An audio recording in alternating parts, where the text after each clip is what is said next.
saya sudah bisa dengar. Bagaimana Mbak Wina?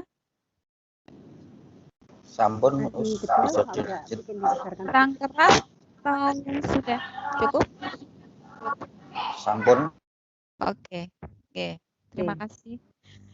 Bismillahirrahmanirrahim. Assalamualaikum warahmatullahi wabarakatuh.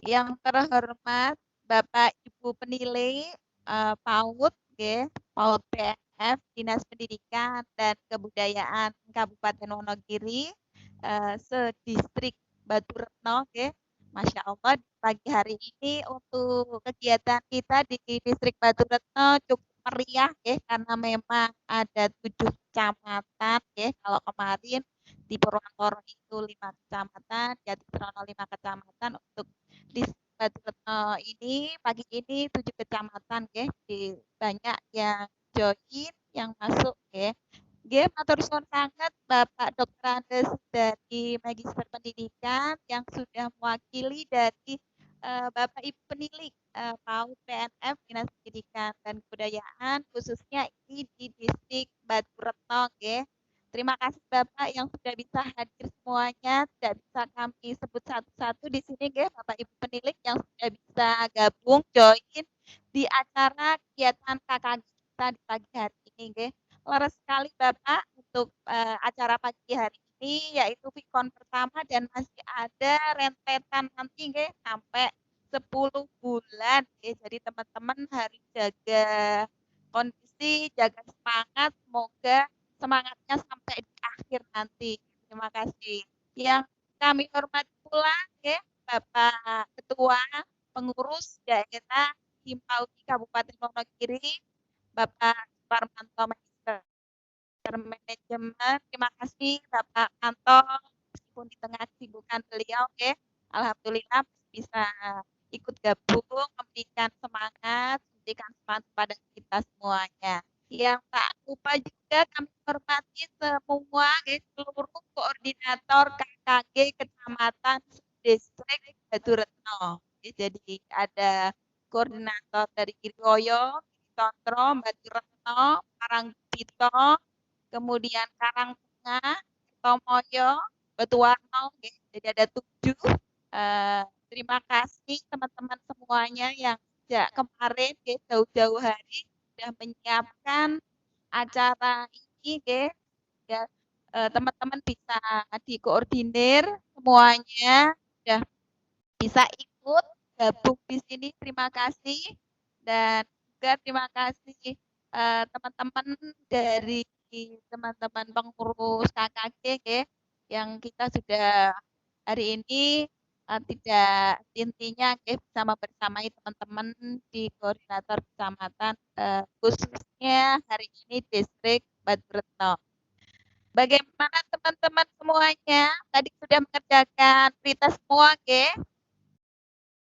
Alhamdulillah.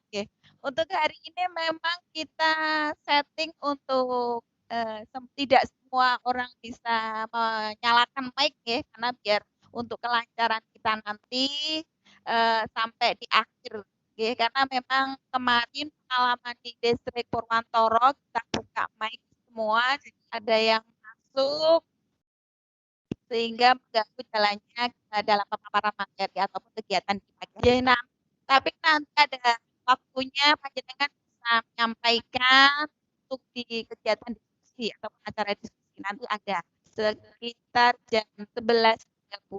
Kata teman-teman semuanya. Baik Bapak Ibu yang kami hormati, izinkan kami akan share screen ini, untuk materi pagi hari ini. Kami akan share screen, mohon izin, dan kami akan matikan video agar sinyal akses internet kami bisa mendukung, Madan.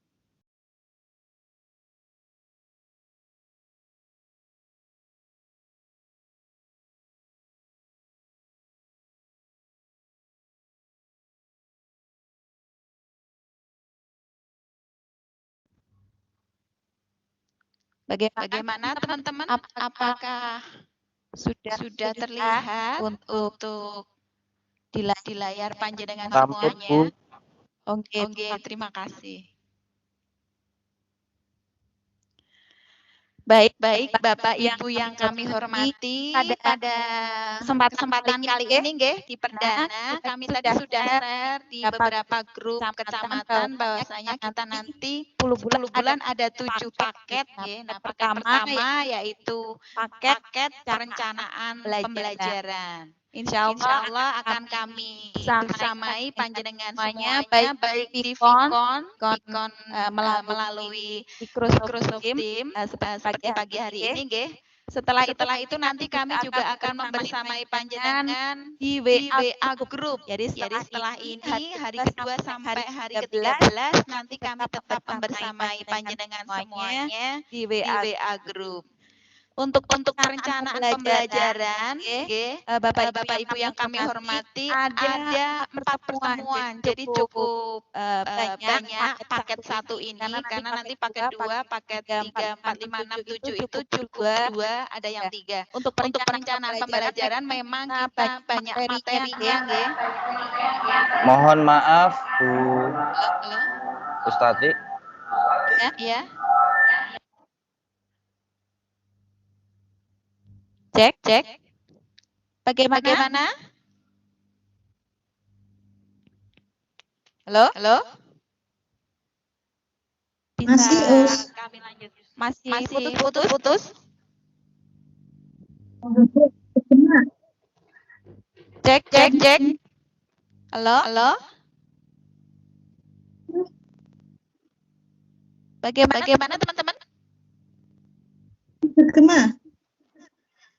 Menggema. Oh, iya. Oke, akan saya matikan dulu ya.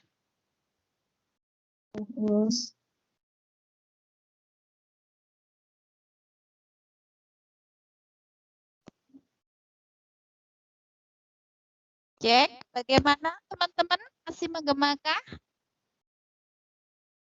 Tidak, Us, sudah. Oke. Kami lanjutkan ya. Terima kasih Mas Adit dan juga tim ya. Di sini ada Mbak Neng, Mbak Puji yang mengontrol kami ya.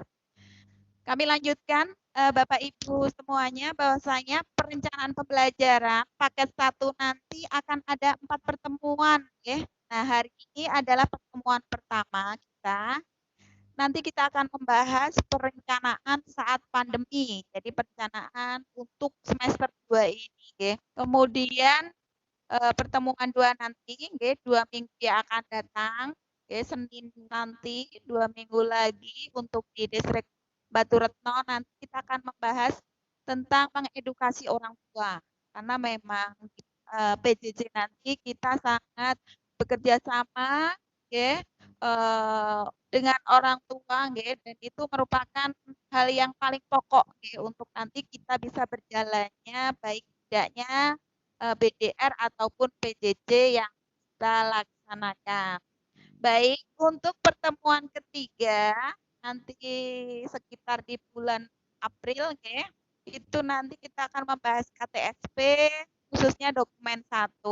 Kemudian pertemuan keempat atau pertemuan terakhir dari paket 1 ya, itu KTSP dokumen 2. Seperti itu ya teman-teman. Jadi nanti bisa panjenengan kira-kira panjenengan jadwalkan, oh nanti berarti kita lebih fokus di sini, seperti itu. Nah, sebelumnya ini kami kenalkan karena memang tak kenal maka kita harus kenalan. Perkenalkan diri nama saya namanya cukup pendek, gampang diingat Sihantati, biasa dipanggil Hati seperti itu. Alhamdulillah untuk amanah pada kesempatan ini tahun ini kami diamanahi dari Hipaudi sebagai Kepala Bidang Bank Penelitian dan Pengembangan. Kemudian bulan kemarin, awal Maret kemarin saat launching itu sebagai Ketua KKG kami TPA SPS. Doakan semoga bisa bersama teman-teman bersama teman-teman sampai program tahun 2021 ini bisa berjalan lancar. Insya Allah nanti tahun 2022 teman-teman di kecamatan bisa berjalan mandiri, ya. Mandiri di sini berarti bisa menyusun program dan sebagainya, kemudian melaksanakan KKG dengan mandiri seperti itu. Kami lokasi di Wonogiri, ya, Bulusulur, monggo kalau mau ke Wonogiri bisa mampir ke tetangganya Pak Bandung Katen. Jadi untuk yang lainnya hobi dan sebagainya bisa lewat HP, teman-teman. Untuk selanjutnya Bapak Ibu nanti kita tadi sudah kami paparkan untuk pertemuan satu itu lebih fokus di perencanaan pembelajaran lagi, jadi langsung fokus di situ saja untuk penyusunan rencana pelaksanaan pembelajaran semester 2. Walaupun Bapak Ibu semuanya semester 2 sudah berjalan setengah-tengah, sudah 3 bulan melalui, tapi tidak ada kata terlambat, tidak ada telatnya kita untuk belajar, benahi kembali apakah perencanaan RPP yang kita buat selama ini apakah sudah benar, apakah sudah menyenangkan anak, apakah sudah menyenangkan orang tua, sehingga harapan kami nanti kita bisa membuat RPP yang menyenangkan anak tentunya dan dapat dilaksanakan anak dengan senang dan orang tua pun tidak merasa terbebani.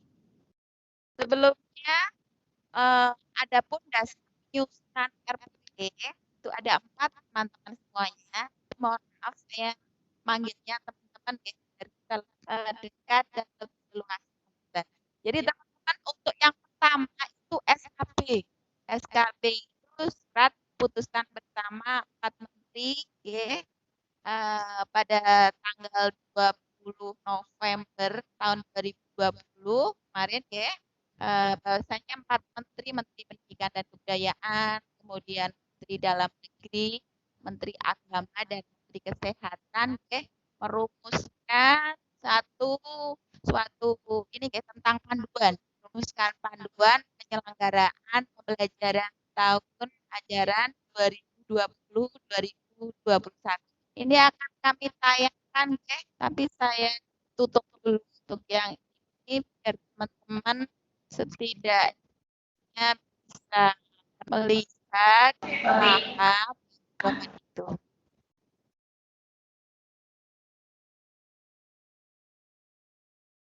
Ini akan kami tayangkan.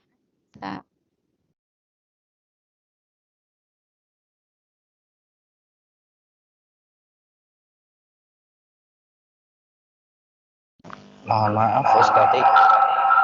Ya. Iya, Mas Adit.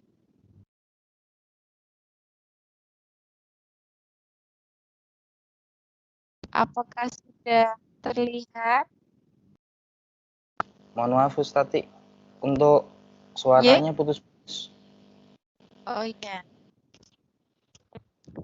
Cek. Halo, bagaimana? Saya pindah tempat geser dulu. Bagaimana? Masih sama, masih tetap putus-putus. Mohon di-cross-check untuk sinyalnya. Cek.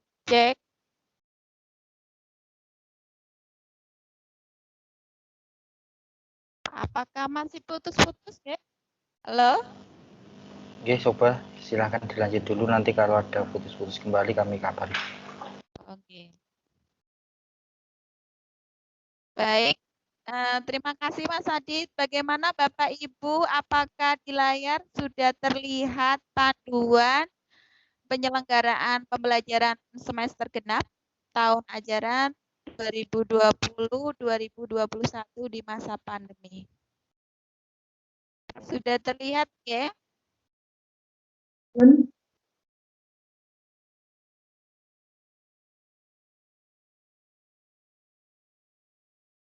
Baik, kalau sudah terlihat, alhamdulillah ini di sini tadi SKB 4 menteri, jadi merumuskan untuk panduan penyelenggaraan pembelajaran di semester genap ini semester 2 ini. Nah, ini sebagai kita baca sepintas, nanti bisa saya share, kemudian teman-teman bisa mencetak ya, di print, karena ini merupakan panduan kita sebagai dasar penyusunan RPP, mekaten. Nah, ini kita baca sepintas, kita baca. Di sini untuk latar belakangnya bahwasanya semakin lama pembelajaran tatap muka tidak terjadi, semakin besar dampak negatif pada anak. Yang pertama, ancaman putus sekolah, kemudian kendala tumbuh kembang, kemudian tekanan psikologis dan kekerasan dalam rumah tangga. Ini benar-benar terjadi bahwasanya memang untuk kendala tumbuh kembang, khususnya di PAUD, pendidikan anak usia dini ini, karena memang itu adalah usia emas, di situ nanti kita dalam pelaksanaan di PAUD tentunya ada PMT, kemudian ada pengukuran berat badan, tinggi badan, kemudian ada stimulus rangsangan, 6 aspek perkembangan, seperti itu ketika sebelum pandemi. Nah, setelah pandemi kita tidak bisa tatap muka, kita tidak bisa melakukan PMT, pengukuran, DTK, tentunya hal tersebut akan menjadikan kendala tumbuh kembang anak. Jadi anak ini tidak optimal dalam tumbuhannya. Itu kemudian ditekan psikologis ini,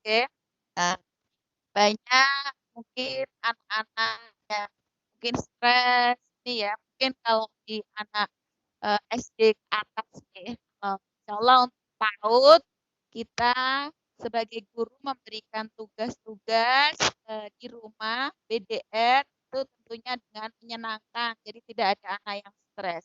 Mungkin yang stres orang tuanya seperti itu. Napa nggih Bunda?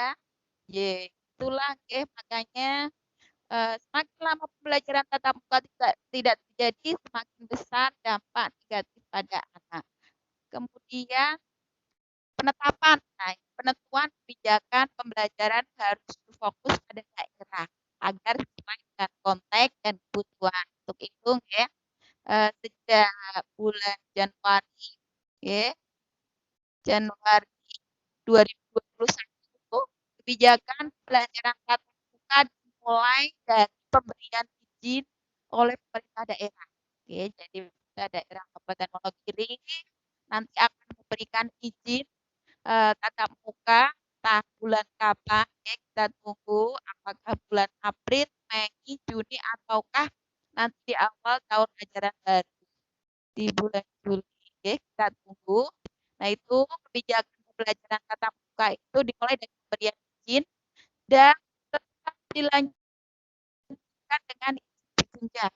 Setelah dari Pemda mengizinkan, kemudian berjenjang ke bawah ke satuan pendidikan dan juga orang tua.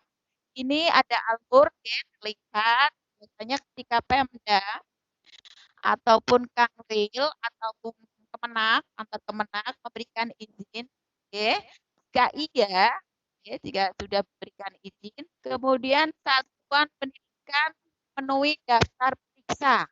Kita lembaga memenuhi daftar periksa, termasuk persetujuan komite sekolah, kemudian perwakilan orang tua atau wali. Jika semua oke, kemudian ke alur selanjutnya, orang tua setuju untuk pembelajaran tatap muka. Ketika juga sudah oke, setuju, kemudian dimulailah peserta untuk pembelajaran tatap muka di satuan pendidikan. Namun tentunya dengan protokol kesehatan yang ketat. Ini nanti akan disampaikan sudah boleh tatap muka, tetap harus ada protokol yang ketat. Nah, itu alur jika iya semuanya. Namun apabila dari Pemda memberikan izin, kemudian satuan pendidik ini belum siap ataupun dari komite sekolah belum menyetujui, maka kembali pada melanjutkan pelajaran di rumah ataupun PDR secara penuh. Begitu, ataupun mungkin Pemda ini nggih, untuk bulan Maret ini belum mengizinkan tatap muka, berarti peserta didik masih melanjutkan pembelajaran dari rumah secara penuh. Jadi kita tunggu dan apakah yang pertama kita sebagai guru, sebagai pendidik di sini, ada yang sebagai penyelenggara atau pengelola atau kepala sekolah siap untuk memenuhi daftar periksa. Apapun daftar periksa itu, nah di sini nanti akan ada. Nah, teman-teman, untuk pemberian izin tadi itu bisa bertahap ataupun bisa kabupaten. Oke, kita tunggu nanti bagaimana, apakah bertahap kecamatan mana ataukah serta semua mendapat izin untuk tatap muka. Kemudian, nah ini fokus kita di sini ya, pembelajaran tatap muka di satuan pendidikan tetap hanya diperbolehkan untuk satuan pendidikan yang telah memenuhi daftar periksa.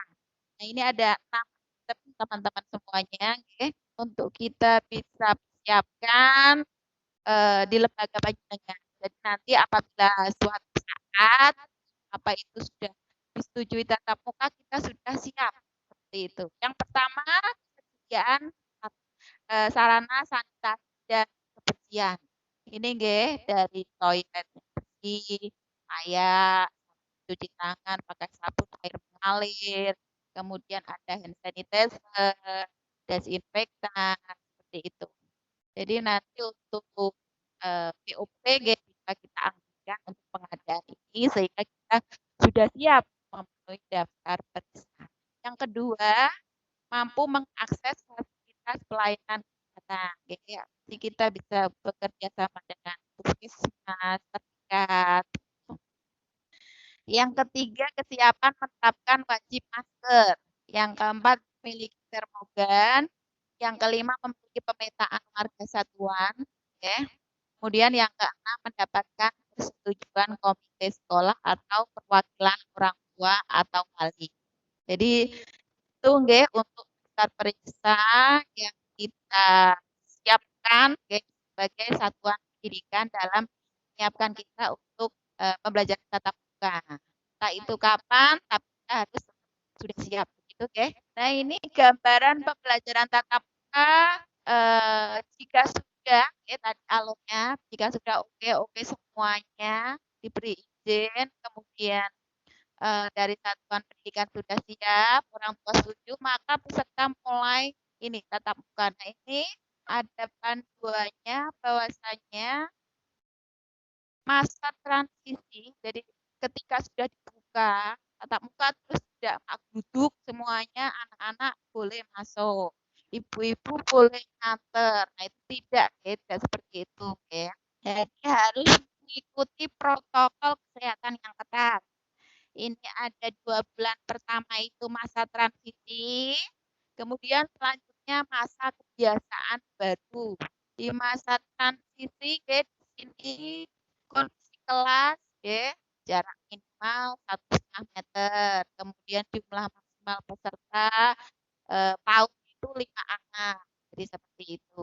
Kemudian jadwal pembelajarannya di shift itu kalau misalnya dengan lembaga dalam satu rombel ada 15 anak, berarti selama 3 hari bisa ketemu dengan anak lagi. Jadi kita bagi 5 anak, 5 anak, 5 anak seperti itu. Kemudian ada perilaku wajib yang harus diterapkan, ini memakai masker 3 lapis atau sekali pakai atau masker ini tentunya kita siapkan di bagian dengan semuanya sudah menyiapkan untuk masker ini. Kemudian cuci tangan pakai sabun air mengalir dan sanitizer, jaga jarak, menerapkan etika batu atau bersih. Yang selanjutnya kondisi medis warga satuan pendidikan sehat dan juga mengidap COVID harus dalam kondisi terkontrol, tidak memiliki gejala COVID, termasuk pada orang yang serumah dengan warga sekolah. Jadi seperti itu nanti pernik-pernik yang kita siapkan, kita lakukan ketika memang sudah tatap muka. Kemudian ini kantin tidak diperbolehkan, kegiatan olahraga ekstrakurikuler belum boleh, dan selanjutnya jadi banyak. Ini nanti akan kami share di grup kecamatan, bisa panjenengan baca kembali, karena memang untuk panduan, panduan pembelajaran semester 2 ini, kita sebaiknya punya seperti itu. Dia akan kami kembalikan ke share tadi, untuk perencanaan pembelajaran.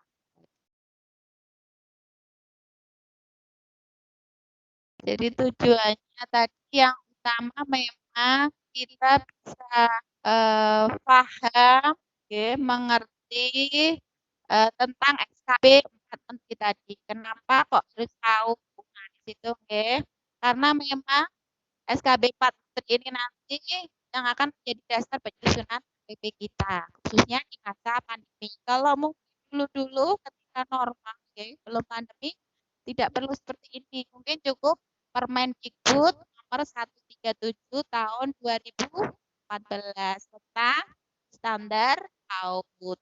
Ya, betul. Kemudian Permendikbud nomor 146 tahun 2014, tentang kurikulum PAUD.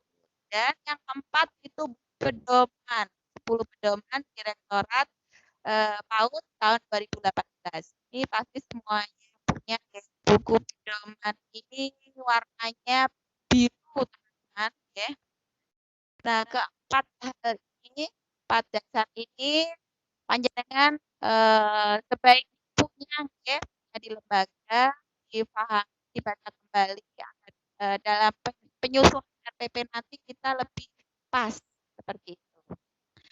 Kami lanjutkan prinsip-prinsip pelaksanaan PDR sesuai dengan surat edaran Menteri Pendidikan Kebudayaan. Ini surat edaran nomor 4 tahun 2020 yang ada 7 prinsip, teman-teman. Yang pertama, keselamatan dan kesehatan lahir batin siswa, guru, kepala sekolah, dan seluruh warga sekolah. Ini menjadi pertimbangan utama dalam melaksanakan PDR. Jadi keselamatan dan kesehatan seluruh warga sekolah. Yang kedua, kegiatan PDR dilaksanakan untuk memberikan pengalaman belajar yang bermakna. Jadi nanti kita dalam perencanaan pembelajaran buat kegiatan-kegiatan lain nanti diharapkan bisa bermakna dan taat menjadi tuntutan menuntaskan seluruh capaian guru. Bedanya di sini, kita dulu sebelum pandemi ya ada capaian-capaian untuk anak yang harus kita tuntaskan untuk BDR ini tanpa kita tuntut, jadi tidak ada capaian untuk kurikulum. Yang ketiga, BDR dapat difokuskan pada pendidikan kecakapan hidup, life skill, terus kemudian antara lain mengenai pandemi COVID-19. Jadi kita lebih berbanyak fokuskan di life skill anak. Yang keempat, materi pembelajaran bersifat sesuai usia dan jenjang pendidikan. Aktivitas penugasan selama PDR dapat bervariasi antar daerah. Jadi makanya kita tidak akan buatkan satu contoh yang kemudian bisa diterapkan ke semua lembaga, tidak. Makanya di sini kita latihan belajar membuat sesuai kondisi daerah masing. Seperti itu. Jadi memang untuk penugasan aktivitas selama PDR bervariasi antar daerah, sekolah, dan ini. Tentunya sesuaikan dengan minat dan visi masing-masing. Itu. Yang keenam, hasil belajar peserta didik selama PDR diberi umpan balik yang bersifat kualitatif. Jadi kualitatif tanpa memberi skor nilai. Yang ketujuh atau yang terakhir, mengedepankan pola interaksi dan komunikasi yang positif antara guru dan orang tua atau wali. Nah, di poin ke-7 ini merupakan hal yang mendasar ya, modal kita untuk nanti bisa melaksanakan BDR atau PJJ dengan baik itu ketika pola interaksi dan komunikasi kita antara guru dan orang tua itu baik. Ya.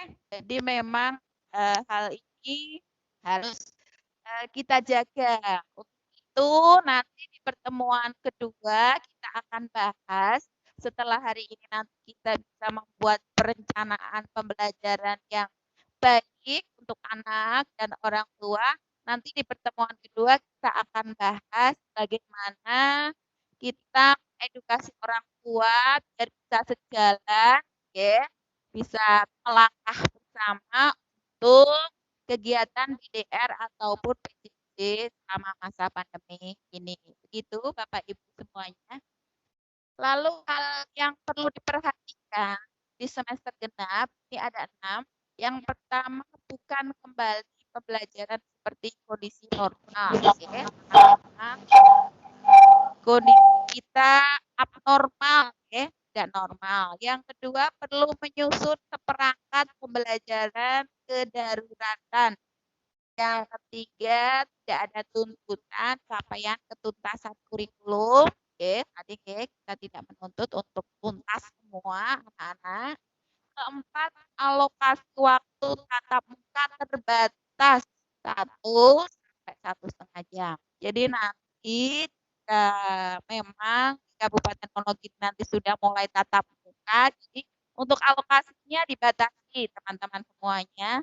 Yang mungkin kemarin bisa 2 jam, 2,5 jam, seperti itulah nanti dibatasi 1 jam atau sampai 1,5 jam. Yang kelima, anak datang langsung belajar, kegiatan main kelas dan tidak kegiatan seperti outing kelas, kemudian ekstrakurikuler gitu. Yang keenam, ini yang tak kalah pentingnya, nggih, pembelajaran dilaksanakan sesuai dengan SOP.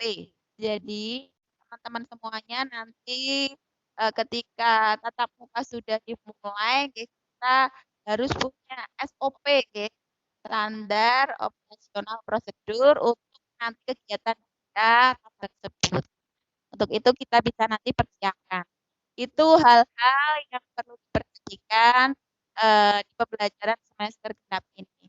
Yang selanjutnya rambu-rambu penyusunan perencanaan pembelajaran. Ada 3, kalau ini teman-teman insya Allah sudah paham semua, sudah mengikuti kelas dasar, ada yang kelas lanjut, ada yang kelas akhir, sudah bisa untuk penyusunan perencanaan pembelajaran ini seperti masa sebelum pandemi. Yang pertama, memahami STPPA, standar tingkat capaian perkembangan anak, sesuai usianya. Sebagai apa? Sebagai kriteria minimal kemampuan anak. Jadi ini dapat kita lihat, ambil di Permendikbud nomor 137 tahun 2014. Oh mungkin tadi Pritas ada, mungkin, nah, nanti teman-teman bisa paham, mana STPPA ini kita ambil itu dari Permendikbud 137 tahun 2014. Di sana kita sesuaikan rombel usia anak yang kita ampuh, kemudian kita ambil di sana nanti ada kriteria minimal kemampuan anak tersebut. Selanjutnya nomor 2, memahami KD, kompetensi dasar. Kompetensi dasar ini sebagai capaian hasil pembelajaran. Ini dapat jenengan ambil dari Permendikbud nomor 146, Peraturan Menteri Pendidikan dan Kebudayaan nomor 146 tahun 2014. Saya yakin teman-teman sudah punya semuanya, Bagi lembaga yang baru atau yang belum mempunyai kedua hal tersebut, silahkan untuk bisa copy dari lembaga lain ataupun bisa download, sekarang sudah cukup dengan adanya teknologi ini, memudahkan kita untuk belajar ilmu dimanapun bisa download juga.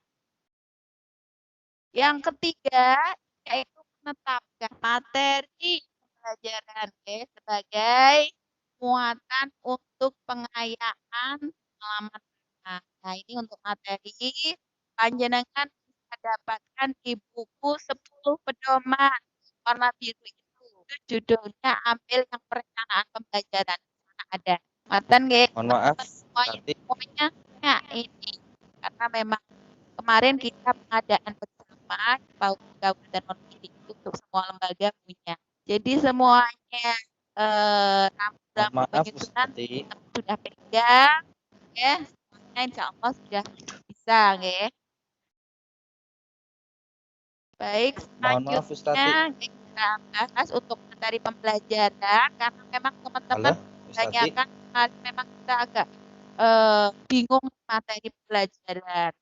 Mau dikasih apa, mau diisi apa ya materi pembelajaran ini, harus kata-katanya kata mudah seperti itu. Nah, di sini materi pembelajaran tentunya di masa pandemi juga ada sedikit perbedaan di mana kita memang harus merujuk pada ketentuan yang berlaku seperti PHBSA, perilaku hidup bersih sehat anak, pembiasaan praliterasi dan pranumerasi.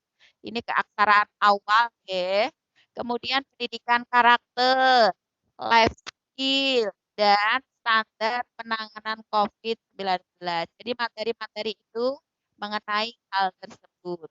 Ataupun ini contohnya yang tadi kita ambilkan, di sini ada virus corona, merawat diri, seperti itu kebersihan lingkungan rumah, kemudian jenis-jenis virus di sini ya. Nah ini ataupun teman-teman bisa mengambil materi yang ada di buku 10 pedoman ini ya. Ini saya ambil materi di buku 10 pedoman tadi, perencanaan pembelajaran yang bukunya warna biru itu, dari mohon maaf Ustati. Ya. Putus. Suaranya jenengan putus-putus. Oh iya, saya geser. Bisa minta tolong coba untuk headsetnya dilepas terlebih dahulu, pakai mikrofon yang ada di PC dulu aja. Coba.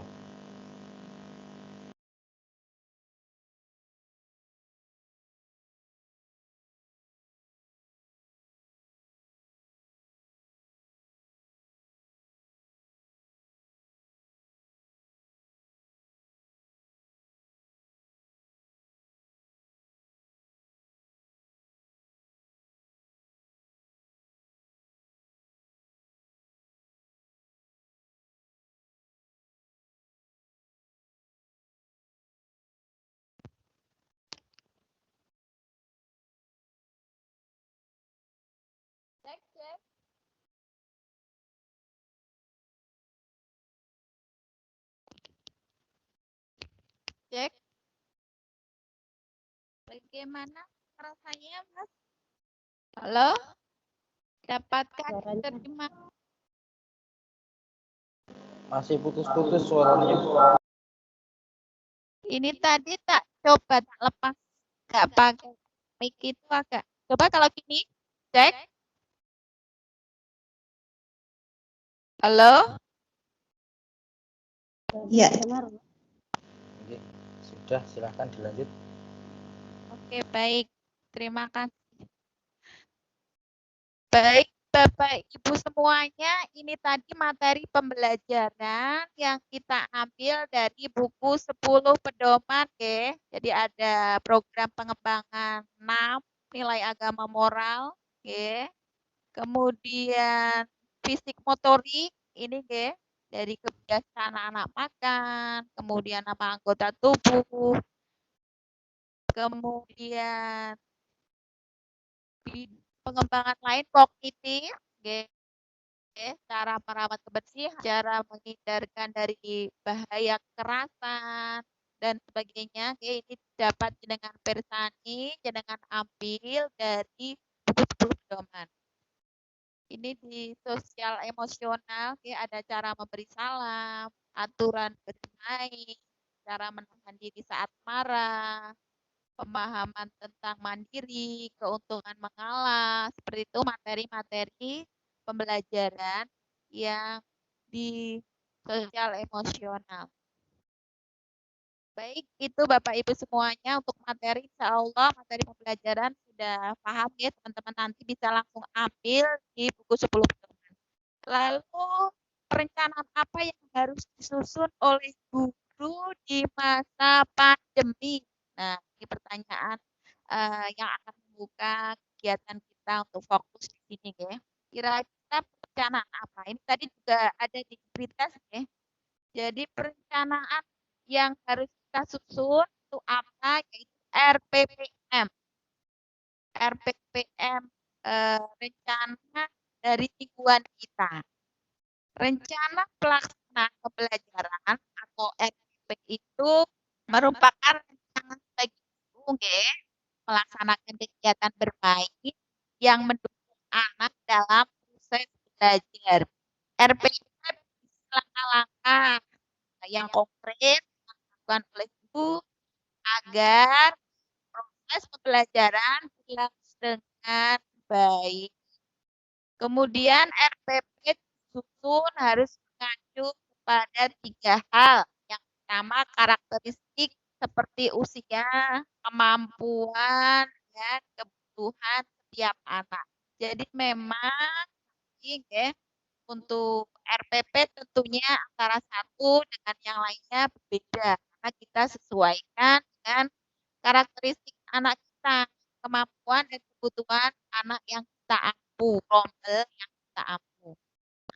Kemudian RPP yang selama masa pandemi kita buat secara sangat sederhana ya, yang berisi kegiatan-kegiatan bermain, yang memberikan pengalaman belajar bermakna tanpa kita bebani tuntutan untuk menuntaskan capaian pembelajaran tersebut gitu.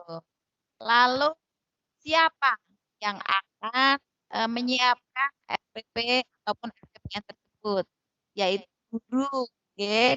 Guru yang mengampu di kelompok rombel kelompok usia, ya. Nah, ini guru inti dan guru pendamping. Monggo saling berkomunikasi, ya, bisa melalui WA atau bisa bertemu untuk komunikasi menyiapkan RPPM untuk kelompoknya tersebut. Jadi tidak boleh mengandalkan guru ini terus. Begitu juga tidak hanya kita mengandalkan guru pendamping terus, tapi kita di sini sama-sama saling belajar ya, belajar untuk membuat ataupun menyusun perencanaan mingguan tadi. Kemudian mengapa? Nah, itu mengapa kok harus disusun? Mengapa perlu penyusunan perencanaan tersebut? Karena ya, dengan kita menyusun rencana pembelajaran tadi membantu kita bisa mencapai tujuan pembelajaran dengan efektif, ya. Karena kita sudah 50% bisa merencanakan.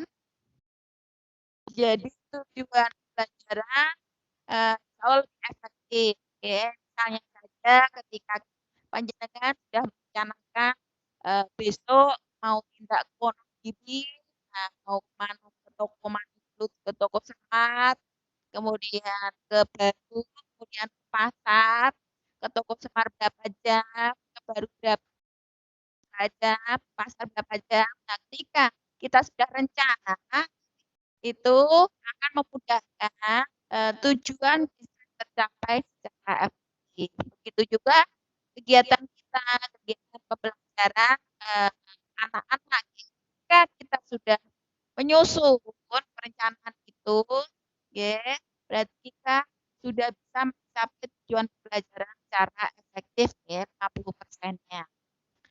Baik, itu kemudian kapan?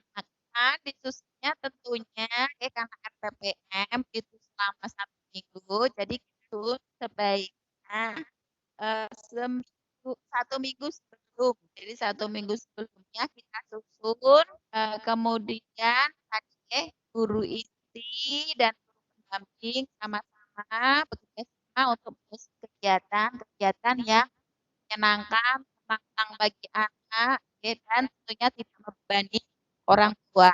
Begitu, Nah, di sini di BDF, PJJ ini tentunya ada 4 elemen yang tidak bisa kita pisahkan.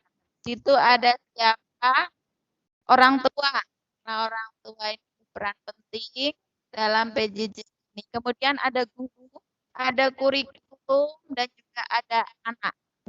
Nah, kami harapkan semua 4 elemen ini bisa saling bekerja sama, saling menguatkan. Sehingga nanti tujuan kita untuk PDR dapat tercapai dengan baik. Untuk metode belajar di rumah, metode PDR itu ada beberapa. Sengaja kami kosongin, Nah, guru dan orang tua menyepakati teknik yang akan kita gunakan. Bisa misalnya melalui aplikasi, bisa pakai Zoom atau Teams seperti pagi hari ini, atau mungkin jika kendala di kecamatan sinyalnya agak susah, bisa pakai WA group seperti itu. Kemudian bisa melalui media sosial. Mohon maaf, ini ada kesalahan.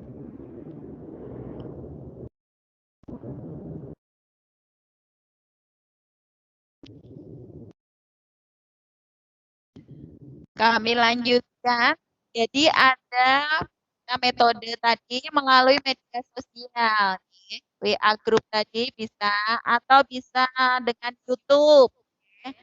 Panjenengan bisa buat video seperti itu, kemudian diupload di YouTube, kemudian linknya kita berikan ke orang tua dan anak, untuk memudahkan pembelajaran. Ataupun bisa melalui luring, di sini di kotak yang kosong ini, monggo jenengan isi metode yang jenengan sesuaikan dengan kondisi di lingkungan panjenengan masing-masing, mungkin di Kecamatan Batu Retno, Batu Warno, Parangpito, Karangtengah, beda dengan kondisi di Wonogiri, mungkin sudah zona hijau di sana, bisa dengan luring, yaitu mengundang orang tua, bisa hadir di sekolah, dengan prokes tentunya, protokol kesehatan untuk mengambil RPPM. Kemudian kita jelaskan di sana saat itu, kegiatan-kegiatan apa yang bisa diambil, dilakukan selama 1 minggu, atau boleh dengan home visit. Nah, ini metode BDR-nya bisa dengan home visit, panjenengan tentunya home visit yang kita lakukan, kita minimal anaknya bisa 1 lawan 1, jadi 1 guru dengan 1 anak. Seperti itu untuk visitnya. Monggo panjenengan bisa kombinasikan bagaimana metode belajar yang cocok dan tentunya yang sudah disepakati bersama dengan orang tua. Seperti itu. Kemudian perencanaan apa yang disusun dalam masa BDR pandemi ini, stimulus harian saat di rumah, ada 4 hal.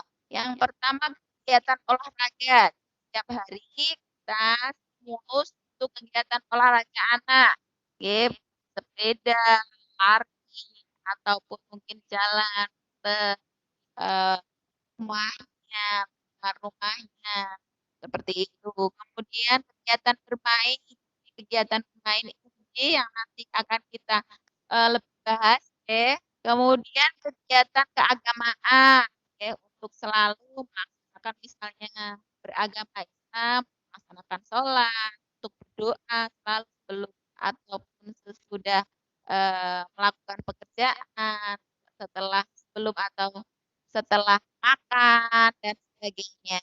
Kemudian kegiatan membantu pekerjaan di rumah atau tadi life skill, Jadi keempat ini, kita susun, nanti ramu, kemudian kita sajikan ke orang tua.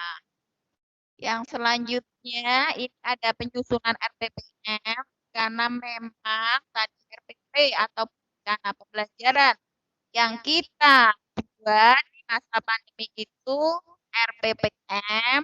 Jadi kita fokus di sini dulu, tidak sampai di RPPH, karena memang nanti setiap harinya anak akan belajar berbeda-beda sesuai dengan minat dari anakku. Jadi kita cukup buat RPPM atau pemingguan saja yang kita sampaikan ke orang tua dengan berbagai metode tadi. Luring, bertemu langsung dengan orang tua, kita memberi muatan, pengarahan, ataupun bisa daring dan grup atau sebagainya. Nah, itu penyusunan RPPM panjenengan sudah paham ya, karena memang sama dengan penyusunan RPPM sebelum masa pandemi. Jadi ada tulisan identitas program layanan. Ini jangan lupa usia ya. Kemarin tugas yang masuk ya dari teman-teman Purwantoro dan Industri Jatisrono itu ada yang banyak yang belum menyertakan di usia anak. Jadi kami untuk mengoreksi tentunya akan kesusahan jika tidak ada usia, karena usia anak itu nanti akan kita bisa menunjukkan kegiatan-kegiatan apa yang memang sesuai dengan perkembangannya. Jadi untuk usia sampai lupa. Kemudian yang kedua pemilihan KD kompetensi dasar kita ambil dari prosem, ataupun kalau dengan prosem belum punya, lembaga baru, prosem belum ada, monggo bisa diambil di Permendikbud tadi nggih, Bud 146 tentang kurikulum PAUD. Dengan ambil KD dari sana. Kita ambilkan pada setiap program pengembangan ada program pengembangan nanti ada nilai agama orang, kemudian bahasa, di kognitif, FM, dan sosial emosional. Yang ketiga, bikin materi tadi, materi yang kita bahas tadi, yang mungkin panjenengan mungkin nanti sesuai dengan masa pandemi ini tadi ya, ataupun yang jenengan mau ambil materi yang langsung dari buku 10 pedoman itu bisa ya, monggo.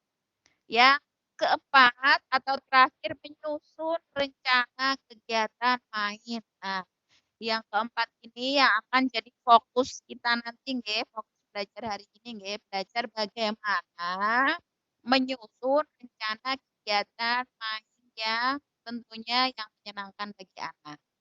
Baik, itu teman-teman yang penyusunan RPPM. Nah, ini akan kami share tentang RPPM guru. Ya. Jadi memang nanti kita tentunya akan menyampaikan RPPM tadi ke orang tua. Ya. Nah, yang untuk RPPM orang tua nanti bahasanya tentunya tidak akan kita samakan dengan RPPM-nya kita yang buat arsip. Kalau orang tua kita kasih seperti ini KD 6.1.1 FM 2.1 nanti akan bingung iki opo yo seperti ini. Nah, teman-teman nanti ada RPPM orang tua yang lebih mudah ya dipelajari orang tua. Jadi kegiatan apa, tujuannya apa, alatnya apa. Seperti itu. Ini yang kita ya. Nah, di sini nanti ini saya buat cetak tebal. Oke. Cetak tebal di sini karena memang kita membuat kegiatan yang menarik dan menantang anak, ya.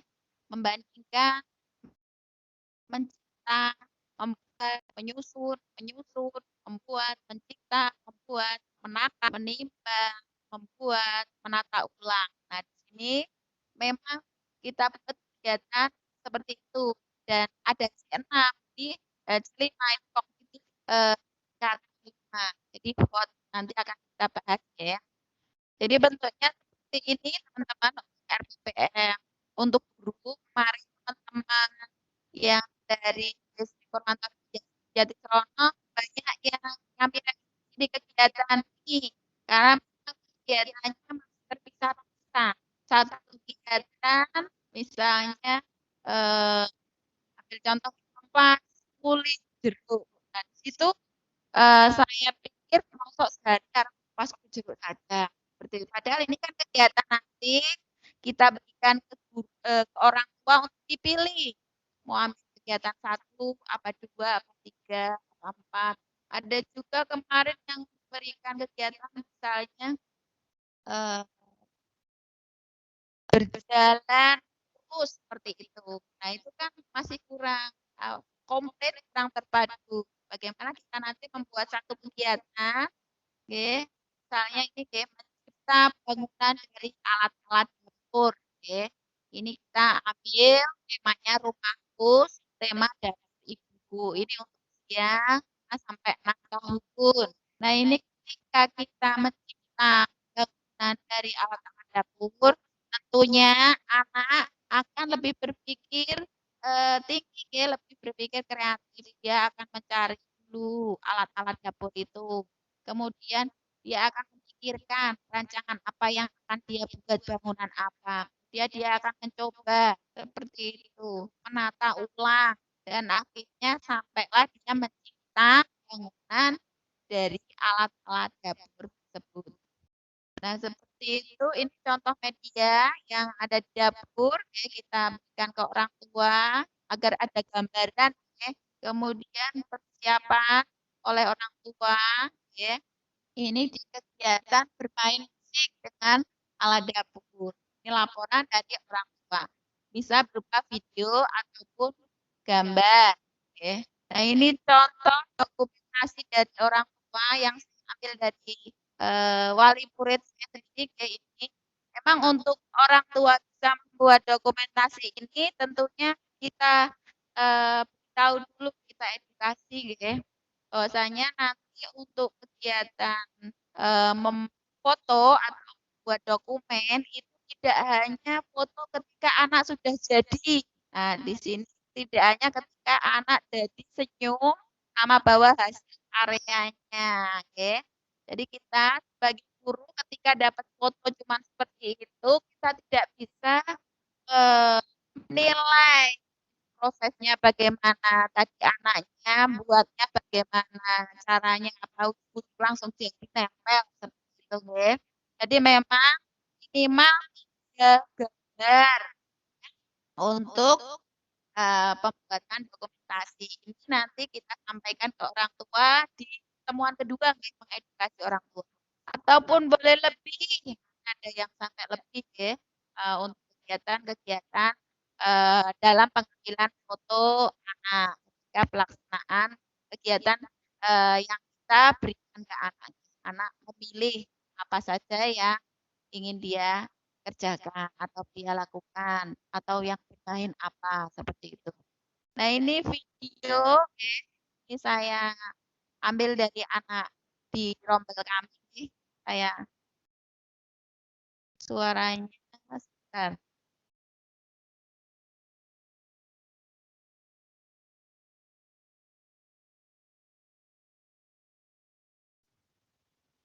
Baik. Hai teman-teman, dari tadi aku mau ngejilat semua rasa yang ada di sini. Ayo kita mulai. Kalau kopi itu rasanya apa ya? Ayo kita ambil. Masa ditutup? Nggak usah ditutup. Ini dia.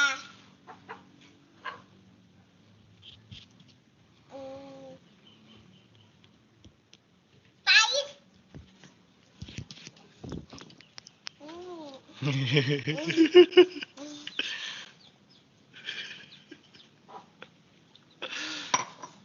Pahit. Ayo kita tebak yang selanjutnya. Pertama udah mulai kopi dan selanjutnya garam.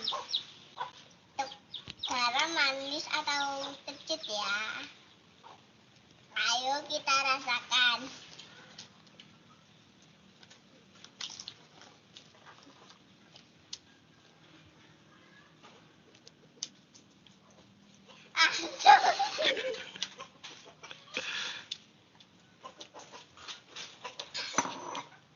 asin teman-teman.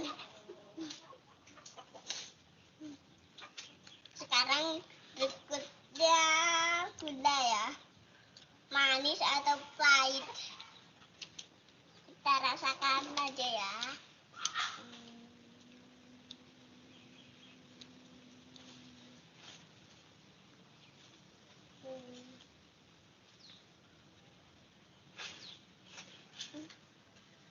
Manis. Sekarang sambal. Pasti pedas. Ayo kita bedakan. Sambal sama gula manis atau tidak? Ayo kita rasakan aja.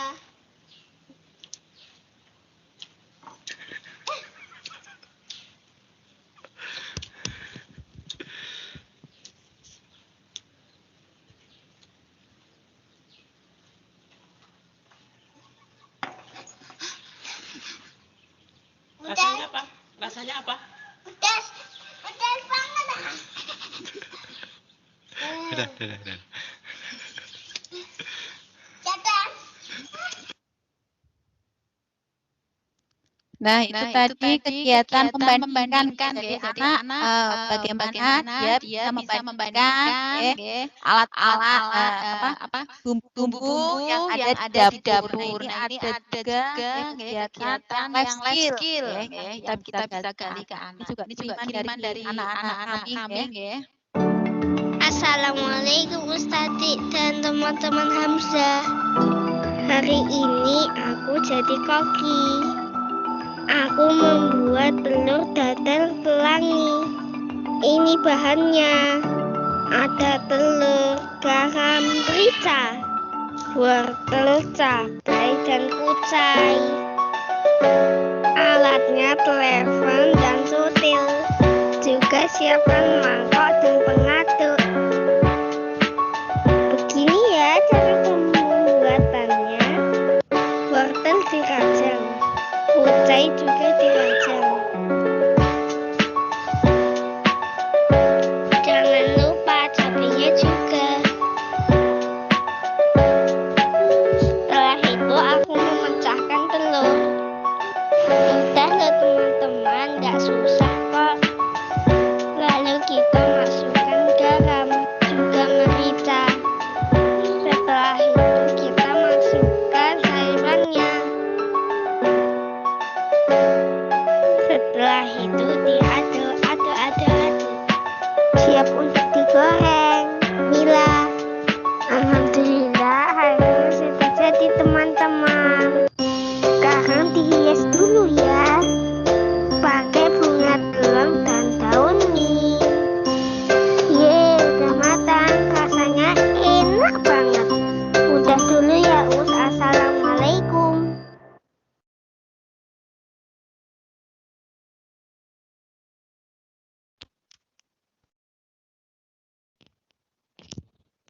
Cek. Nah, itu tadi nggih, contoh kiriman dokumentasi dari orang tua yang berupa video maupun berupa foto. Tentunya kegiatan tadi nggih, kegiatan yang menyenangkan untuk anak nggih dan juga untuk orang tua.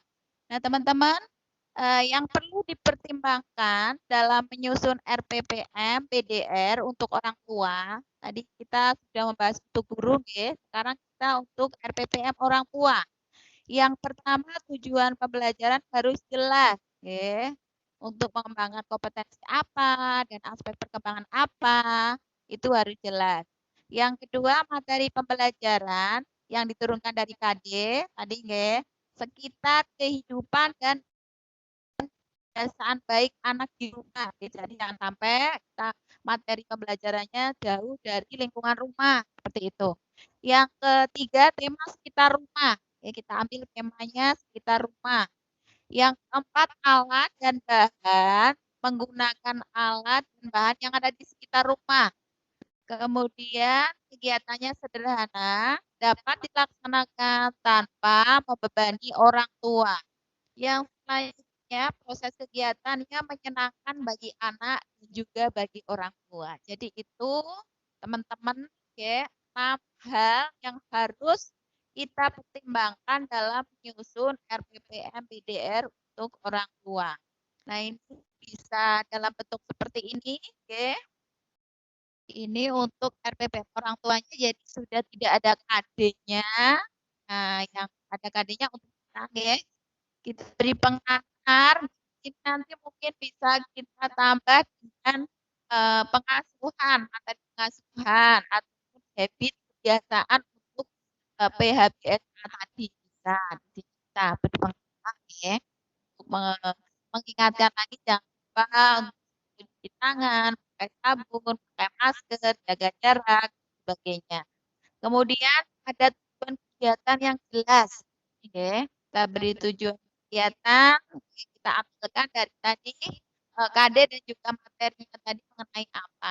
Kemudian alat dan bahan. Ini kita berikan di sini agar orang tua siap-siap selama 1 minggu itu perlu menggunakan alat dan bahan apa. Dan juga alat dan bahan ini tentunya tadi tidak boleh jauh-jauh dari rumah. Kalau bisa memang yang sudah ada di rumah begitu. Kemudian kegiatan inspiratif yang kita berikan ke orang tua untuk ditawarkan ke anak kita buat lebih dari hari masuk kita. Kalau dengan hari masuknya, hari efektifnya 4 hari, tentunya kegiatannya harus lebih dari 4 biar anak-anak bisa memilih kalau cuma 4 hari dengan berikan 4 kegiatan, nanti anak-anak pasti tidak cocok dengan kegiatan dengan tidak bisa memilih kegiatan yang lain. Jadi kita buat yang cukup banyak. Di sini ada 10 atau 11 atau 12 kegiatan inspiratif. Nah, ini kegiatannya kita kopas dari RPPM Guru dan membandingkan bahan dapur, bawang merah, bawang putih, kunyit sama jahe, garam sama gula, di mana anak membandingkan atau tadi membandingkan rasa seperti itu. Kemudian membuat sayur atau lauk kesukaan yang tadi yang ada pada dokumentasi video tadi Kemudian ada dokumentasi orang tua di sini orang tua yang akan mengamati kemudian mencatat apa yang dilakukan yang diucapkan oleh anak Kalau misalnya ngirimnya dengan gambar, misalnya ngirimnya dengan video, kita bisa mengamati kira-kira anak tadi ketika pas merasakan kopi bagaimana, merasakan gula bagaimana, merasakan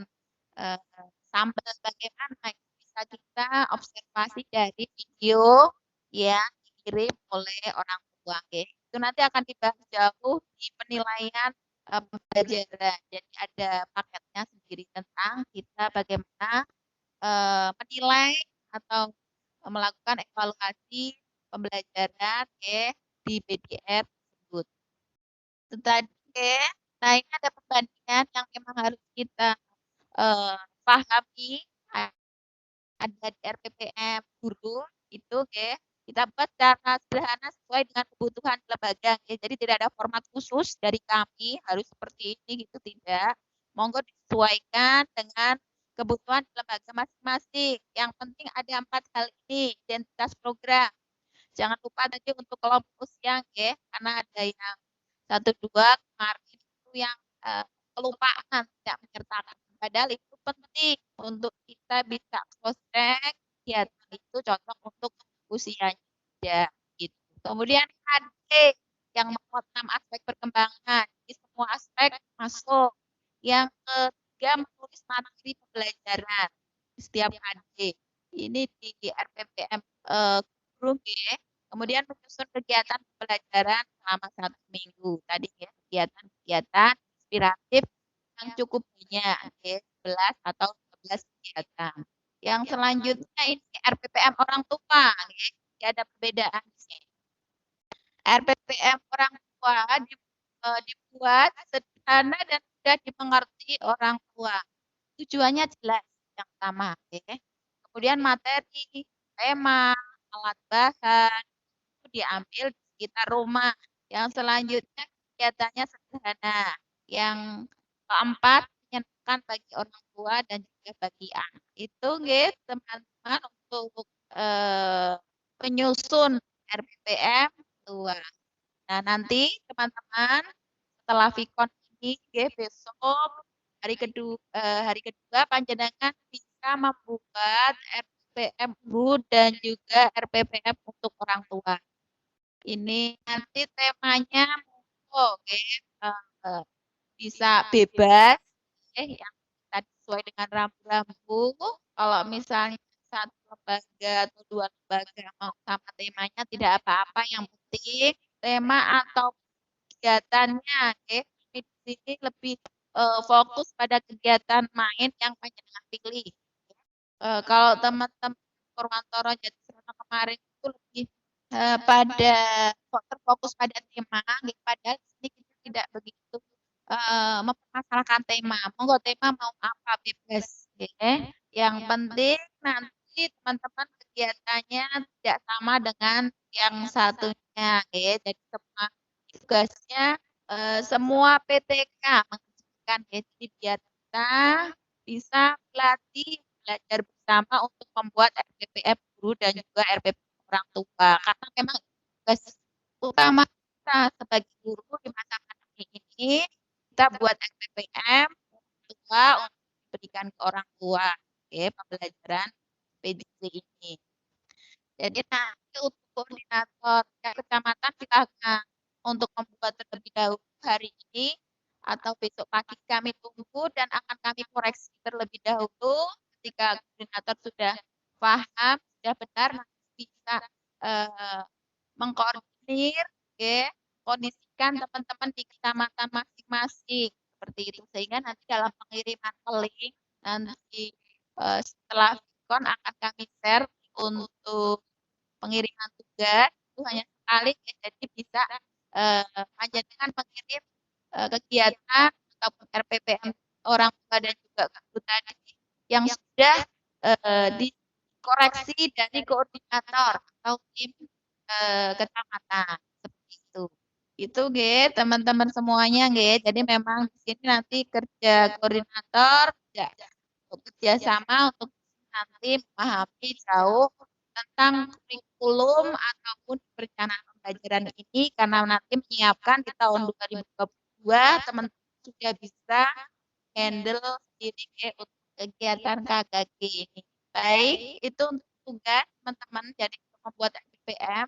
Sekarang kita akan bahas tentang kegiatan pembelajaran yang menyenangkan tadi, karena memang fokus kita, saya yakin menyenangkan untuk membuat RPPM itu sudah pinter, jadi ada KD, kemudian materi, kemudian kegiatan pembelajaran. Cuman memang fokusnya PR terbesar teman-teman kemarin itu di kegiatan pembelajaran yang menyenangkan, masih terpisah-pisah dan sebagainya. Begitu kita bahas hari ini, bagaimana kegiatan yang menyenangkan itu. Yang pertama yaitu tumbuhkan curiosity, jadi rasa ingin tahu anak kita tumbuhkan, karena ketika kita bisa menumbuhkan rasa ingin tahu anak, karena karakteristik anak jadi itu rasa ingin tahu yang tinggi, apa-apa kok, jadi ingin tahu, penasaran itu. Ketika dia sudah timbul penasaran, rasa ingin tahu, maka dia akan tertarik, Namun ketika kegiatan kita biasa-biasa aja, bagi anak-anak umur kuno seperti itu, tentunya akan tidak menarik anak. Kan udah nggak usah, nggak membuat, nggak kirim atau gambar. Namun kejadian-kejadian yang memang sama ini, kesalahan kita sendiri itu yang tidak bisa memberikan, menyajikan kegiatan-kegiatan yang menarik bagi anak. Jadi untuk itu, pada kesempatan ini kita belajar bersama bagaimana toh kegiatan yang menyenangkan itu, yang pertama yang bisa menumbuhkan rasa ingin tahu anak itu tadi, bagaimana sekarang cara mendorong rasa ingin tahu itu, ada 5 hal. pertama kita mengikuti imajinasi dan minat anak, karena anak usia dini itu sangat berimajinasi seperti itu. Dan kita ikuti minatnya, bukannya anak yang mengikuti guru, ya, tapi kita guru yang mengikuti minat anak mau kemana. Karena ketika anak sudah berminat, dia pengen misalnya dari ibu, ya, pengen membangun atau membuat bangunan dari tadi nggak alat dapur itu membangun kantor yang tinggi tingkat ataupun apartemen yang tingkat, nah itu dia sudah punya minat di otaknya, gitu. Sehingga dia akan cepat sekali untuk perkembangannya seperti itu.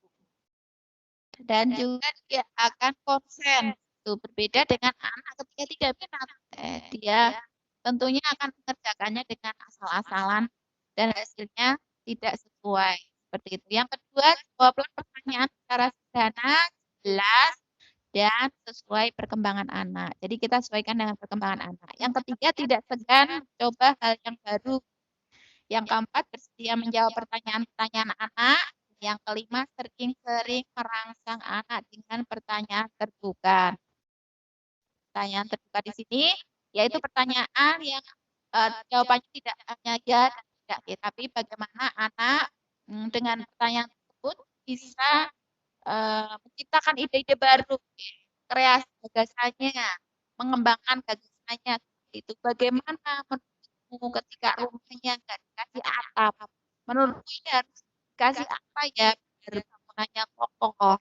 Itu jadi anak akan berpikir, ya, pikir kritis, kreatif, nantinya ketika setiap hari kita beri seperti itu, rangsang seperti itu, anak akan tumbuh cerdas, ya, dan nanti ketika sebagai generasi penerus, nanti kelak 25 tahun yang akan datang, anak tersebut tentunya akan memberikan sumbangsih, ya, yang dia kemudian melakukan pertemuan-pertemuan baru, ya. Kemudian karena kreatifnya tadi pikir daripada out of the box, ya, lain daripada teman-teman yang lainnya. Nah, itu harus kita asah, ya, mulai dari anak usia dini. Dan itu semua berada di tangan panjenengan semuanya, guru-guru PAUD di Kabupaten Wonogiri ini. Lalu bagaimana cara membuat perencanaan pembelajaran yang QRSCT tadi, ya, yaitu yang rasa ingin tahu tadi memunculkan, yaitu dengan HOTS. Nah, ini HOTS itu apa, teman-teman?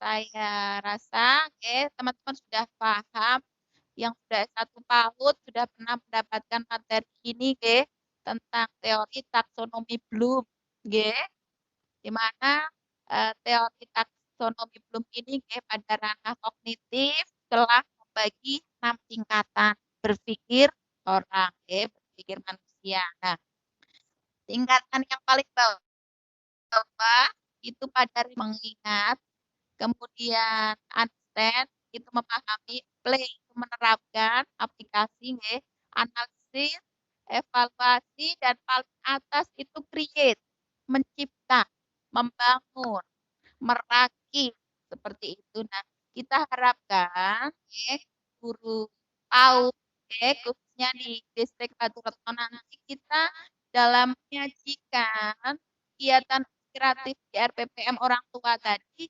kita lebih pada ranah ini, ranah kognitif yang ini, yang atas, yang hot, higher order thinking skill. Dari analisis, evaluasi, dan create. Anak tiap hari kita ajak seperti ini, untuk menganalisa, untuk mengevaluasi, dan untuk mencipta. Itu nggih. Jadi tidak hanya untuk sebutkan benda-benda yang berkaki juga, sebutkan hewan yang berkaki juga, itu cuma di remember, dia mengingat, ataupun mungkin menyebutkan kendaraan yang ada di darat, itu cuma mengingat pada level tingkat rendah. Jadi yang kemarin-kemarin seperti itu, kita ubah sekarang, karena memang kita yang akan menyiapkan generasi yang akan datang nanti. 25 tahun yang akan datang itu berada di genggaman kita semua. Untuk itu, dalam membuat kegiatan tadi, tentunya kita siapkan, kita siapkan siapkan perencanaan kegiatan-kegiatan yang hoax tadi dari analisis dari C4, C5 evaluasi dan C6 update. Oke, makanya tadi saya kembalikan di RPPM yang kami buat.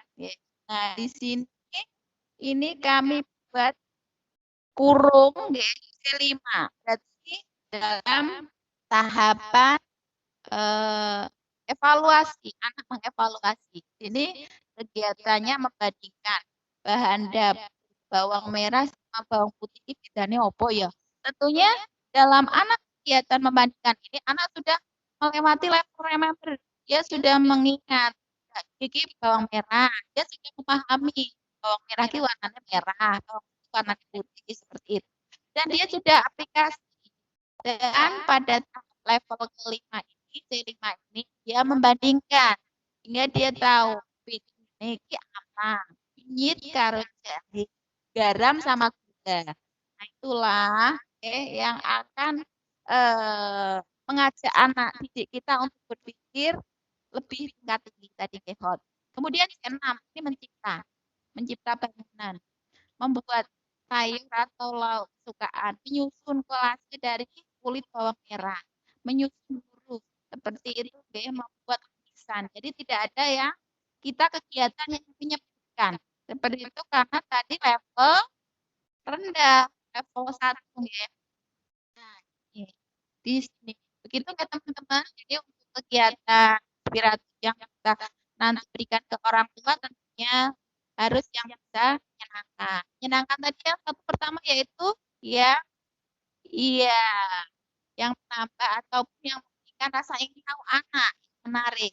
Kemudian di sini iya akan kita bahas tentang hot tadi remember itu di pengingat level 1 di mana anak baru menyebutkan kembali informasi yang tersimpan dalam ingatan. Kata kerja kuncinya bisa menjelaskan, ingat, menemukan, menyebutkan. Nah, di sini jadi ini di level 1 D1. Kemudian memahami. Ini kemampuan memahami berdasarkan konsep yang telah diajarkan. Ini kata kerja kuncinya mengelompokkan. Misalnya dengan mengelompokkan benda yang berwarna putih dan hijau. Itu baru level 2. Anak baru bisa mengingat dan memahami. Seperti itu. Menerangkan, menyebutkan. Itu baru di level 2. Kemudian C3 menerapkan itu melakukan sesuatu dan aplikasikan konsep. Itu kata kerja kuncinya bisa mempraktekkan, memilih, melaksanakan, mengubah, mendemonstrasikan itu di C3. Nah, ini C4 itu sudah hot sudah berpikir tingkat tinggi itu menganalisis kemampuan memisahkan konsep ke dalam beberapa komponen dan menghubungkan satu sama lain. Nah, ini kata kerjanya membedakan, membandingkan, memisahkan, menghubungkan, dan menata ulang. Nah, seperti itu. Yang C5 itu mengevaluasi kemampuan menetapkan derajat suatu berdasarkan norma. Seperti itu. Jadi kata kerjanya mengkaji ulang, mempertahankan, menyeleksi, mengevaluasi, mengecek, seperti itu. Yang terakhir ini C6 mencipta. Kemampuan memadukan unsur-unsur menjadi satu bentuk baru yang utuh. Nah, ini kata kerja kuncinya merakit, merancang, membangun, menemukan, menciptakan, menghasilkan karya, desain, dan sebagainya. Ini pada level paling atas kita. Nah, ini Bapak Ibu semuanya ada daftar contoh kata kerja operasional KKO ranah kognitif. Bisa kita ambil kata-kata itu, kata kerja itu untuk kegiatan kita. Seperti itu. Jadi nanti kalau bisa C4, C5, C6 yang kita gunakan. Yang kedua, selain bagaimana kita menyusun BDR yang menyenangkan tadi, selain rasa ingin tahu, yang kedua inquiry. Inquiry itu penyelidikan atau meminta keterangan, di mana pembelajaran berbasis inquiry ini melibatkan secara maksimal seluruh kemampuan anak untuk mencari dan menyelidiki. Jadi anak mencari dan menyelidiki. Seperti itu intinya. Dan akhirnya seluruh aktivitas dilakukan untuk mencari dan menemukan jawaban sendiri. Kemudian tujuannya mengembangkan kemampuan berpikir secara sistematis, logis, dan kritis atau mengembangkan kemampuan. Karena diajak seluruh aktivitas dikerahkan untuk mencari dan menemukan jawaban sendiri untuk mengembangkan kemampuan berpikirnya baik secara sistematis, logis, dan kritis. Nah, di sendiri ini tahapannya teman-teman semuanya itu ada pada scientific. Nah, scientific yang panjangkan semuanya sudah terapkan di lembaga masing-masing ya. Sesuaikan 13 output. Di situ merupakan rangkaian diskusi, mencari tahu dan cara menjelajah. Nah, itu alhamdulillah kita di PAUD sudah ada scientificnya. Dari mengamati, menanya, mengumpulkan informasi, kenalan, dan juga mengkomunikasikan. Jadi ketika panjenengan sudah menggunakan scientific, berarti panjenengan sudah melakukan rangkaian query tadi. Nah, teman-teman, jadi bagaimana membuat RPP yang sederhana? Thoughts, curiosity, ya, yang tadi saya ingin tahu Ana, dan inquiry dan menyenangkan. Yuk, buat satu contoh kegiatannya. Sepertinya waktunya sudah sangat mepet, gitu. Jadi sebenarnya ini ada kesempatan untuk teman-teman membuat satu contoh kegiatan saja. Oke, karena waktunya mepet, kami kembali ke kegiatan yang kami buat tadi, ya. Ini bisa sebagai gambaran kita membuat kegiatan-kegiatan yang tadi menyenangkan, hot, dan juga inquiry. Tadi nggih, bandingkan kita buat menyusun kolase, menyusun huruf, membuat lukisan, mencipta iringan musik. Nah, ini nggih, mencipta iringan musik menggunakan alat dapur. Jadi di sini anak gobreng, dia kemudian menemukan ya, kira-kira alunan iringan yang menurut dia enak dengar bagaimana. Nah, itu tentunya bagi kita gobreng-gobreng, tapi bagi anak itu sesuatu yang ciptaan iringan musik yang anak-anak buat. Mungkin kita yang nyanyi, ibunya yang nyanyi, kemudian anaknya yang menyanyi. Sudah berpikir tingkat tinggi di C6. Kemudian menakar, bang berdas di C5, membuat kreasi, yaitu di C6, ya. Kemudian menata ulang di C4. Monggo silakan nanti teman-teman setelah ini bisa kita berlatih kegiatan inspiratif ini, ya. Tentunya dengan yang menyenangkan, kemudian yang hot, query, kemudian bisa dilaksanakan dengan scientific. Begitu ya, biar kegiatan yang kita buat itu menyenangkan bagi anak. Selanjutnya ya teman-teman, ini penyusunan RPPH, bekal kita saja ketika nanti kita sudah mulai tatap muka. Karena kita belum tatap muka, kita lebih konsen di RPPM. Namun ini untuk pembekalan kita tentang penyusunan RPPH ketika sudah tatap muka, berarti kita harus sudah siap bisa menyusun RPPH yang berbeda dengan kondisi yang dulu, ya. Berbeda kenapa? Karena waktunya tadi alokasi waktu yang terbatas. Seperti itu. Jadi perlu kita pertimbangkan dari pembukaan sampai penutup. Kemudian jenis kegiatan alat main juga kita sesuaikan dengan alokasi, ya. Karena memang di masa transisi 2 bulan setelah tatap muka diizinkan dari Pemda, kemudian ada masa transisi dan juga ada masa kebiasaan baru. Itu alokasi waktu tatap muka tentunya berbeda dengan dulu. Nah, ini kita bagi pronto-pronto, 60 menit itu ada pembukaannya, ada kegiatan main atau inti, dan ada penutup. Seperti itu ya teman-teman. Jadi ingat SKB 4 tadi ya, ketika orang tua tidak menyetujui anak mengikuti pembelajaran tatap muka di sekolah, maka pembelajaran tetap dilaksanakan di rumah ataupun PDR. Guru wajib membuat rencana pembelajaran, yaitu RPM, ketika masa pandemi. RPP yang kita buat yaitu RPM, dikirimkan ke orang tua melalui WA Group, ataupun disaluri yang kegiatan yang kondisi atau lingkungan sudah hijau, oke, tentunya dengan protokol kesehatan yang ada, oke. Kita undang orang tua 5 orang seperti itu untuk menyampaikan BBM masa depan. Seperti itu, oke, teman-teman semuanya. Jadi dari perencanaan pembelajaran di masa pandemi, panjenengan sudah ada gambaran, oke, dan saya yakin teman-teman semuanya juga sudah melakukan pembuatan RPPM, cuman tadi, oke, mungkin ada atau banyak yang memang kegiatannya belum sesuai ataupun menyenangkan bagi anak. Nah, tadi alhamdulillah kita sudah belajar bersama kegiatan apa yang menyenangkan bagi anak itu, tentunya yang menarik, menantang bagi anak, ya.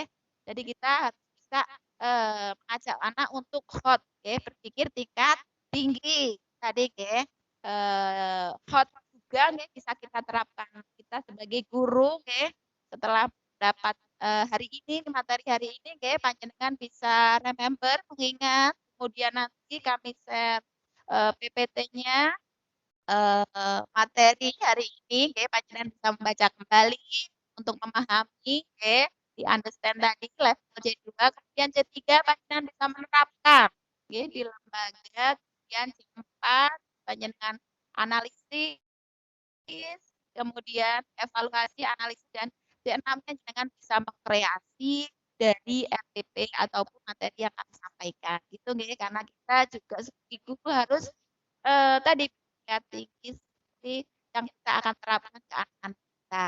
Karena nanti ketika kita melakukan, memberikan, menyuguhkan kegiatan inspiratif yang menyenangkan bagi anak, tentunya anak akan senang dan juga melakukan kegiatan itu, guru juga, orang tua juga senang, dan juga nanti ada pembekalan untuk edukasi orang tua, nantinya semuanya bisa berjalan dengan baik sesuai dengan tujuan yang akan kita capai, ya, yang kita inginkan.